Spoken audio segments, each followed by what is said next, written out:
Pete Buttigieg clearly has eyes on a much longer and much larger political career.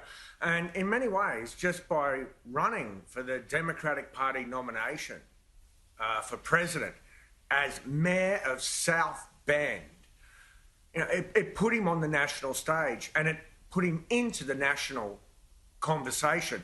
Some questions here have been raised by critics of the nomination as Secretary for Transport that he really doesn't have much experience in that field. He's only run as mayor a small town, but he was apparently in serious consideration for ambassador to China. So look, the guy's extremely bright, speaks many languages.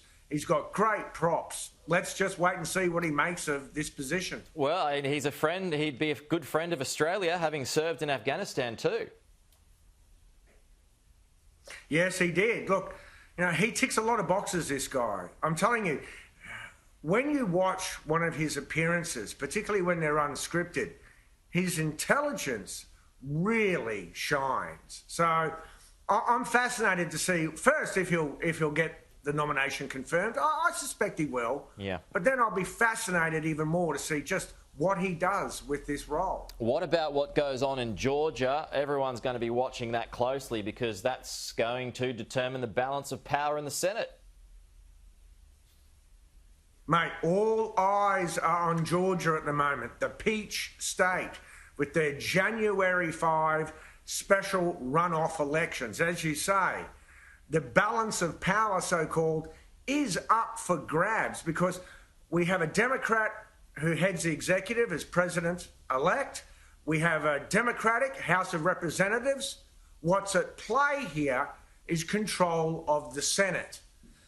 Whoever wins takes all. Now, the Democrats have a larger road or a steeper road to hoe because they need to win both seats to gain the control of the Senate. The Republicans only need to gain one, but, it doesn't surprise us in this modern age.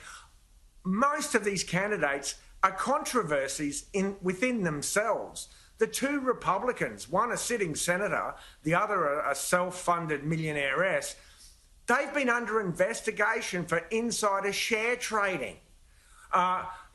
Receiving COVID briefings and then going and quickly buying or selling shares in pharma companies.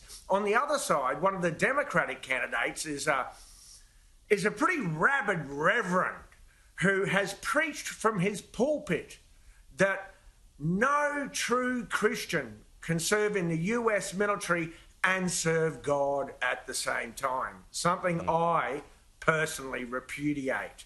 But given that they're playing for the sheep stations here, everyone is investing in Georgia. President-elect Biden was there yesterday, coincidentally, just after the Senate Majority Leader acknowledged him finally as president-elect. But also this weekend, we're going to see Vice President Mike Pence go to Georgia. We're seeing the president's son, Donald Trump Jr., go there. We're seeing former UN ambassador to the UN, Nikki Haley, going there.